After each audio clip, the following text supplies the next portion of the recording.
my name is Melissa Santarpio. I work at the Richardson Middle School in Dracut, Massachusetts, teaching 6th grade math and science.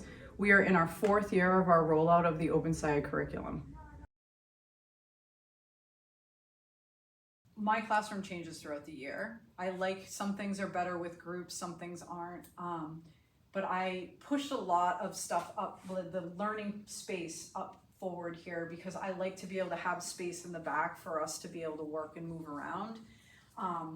We have Scientist Circle in this room, but we do it a couple different ways. One way that we do Scientist Circle is like when we're back here, we're doing a driving question board, or we're working on related phenomena, and things that we're generally posting up here, kids will kind of stand or sit around here and face in this direction.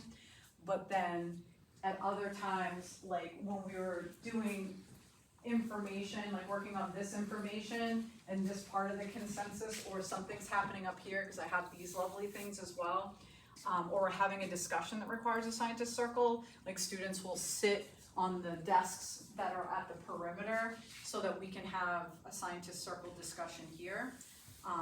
But I see the value in having them in a circle because it gives them the opportunity to see each other, and it changes the dynamic of the discussion in wonderful ways than having them sit in their seats and just raising their hand. Like it becomes more of a group conversation and less of a, playing school experience. At the front of the board is a space where, students see the most, right? A lot of the things I have in my classroom tend to be behind or to the side. So I really try to put what's most important up here.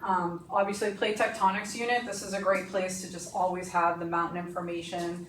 And I use clips to put these important things up here that they need to be able to see. In other units, I use this for the key science ideas I put here because I took up some of that space for the math. I have this wonderful thing that I won.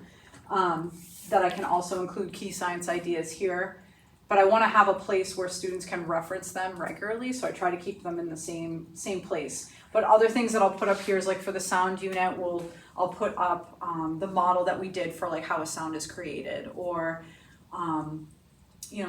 sometimes that's where we do our first notice and wonders and things like that, or other models that we've created that we've been able to make sense of that are super important. They go right up at the front. So here I have 2 classes. So here's one class's consensus model we made here, and then here's another class's consensus model we made here, and this is their driving question board stuff here, and their driving question board stuff here. So this is something where each class is going to have their own individual ideas, and it's important that I capture those as individual classes. So what I do is they put their growing questions here, they put their shrinking questions here, but then some kids had questions about whether weather and climate contributed to what was happening, or earthquakes. So I always make a bigger post-it and then have them put their information there. That way you kind of make it a topic and it's their own special thing. But when you look at these, this class was thinking, this class is going on to flooding and no earthquakes and rain and snow, and their ideas here are a little bit different than this class is here. So being able to show their ideas as individual classes, I think, is important, so that they can really work through them. But I also don't think it's a bad thing for them to see what the other classes are doing, to be able to kind of think about those ideas as well. When I create this model with this class, I hide it. And then I create this model with that class. And then when they're both done with their models, then they'll be displayed for both of them to see. Yeah, so I use the white books. I use them as I would use the white paper, and I hang them up and use them for the duration of the unit. And then at the end, when I'm done, I can spray them and erase them.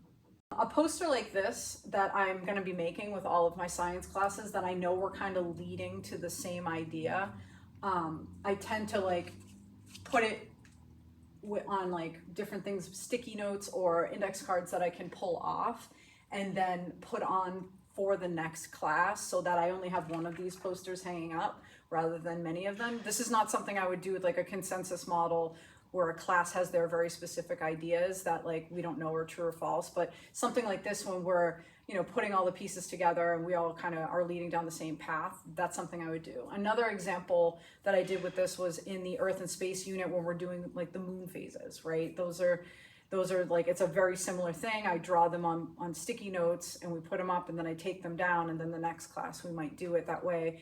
We have one poster that represents the same idea that we were all gonna kind of come to in the end.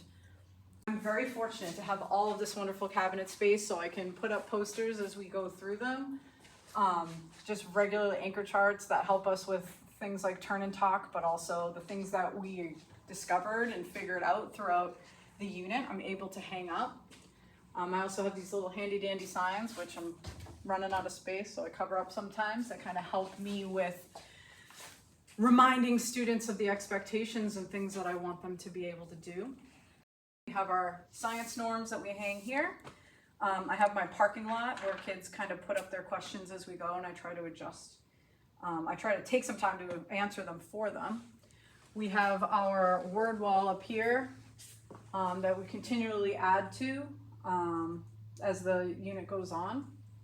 I really enjoy this. Again, something I saw in another person's classroom that I think is wonderful is having a unit question and then being able to change out the lesson questions every day, which is helpful too when we're filling out progress trackers, because it gives students like, here, the question's also in the back and it's also in the front, so they can see it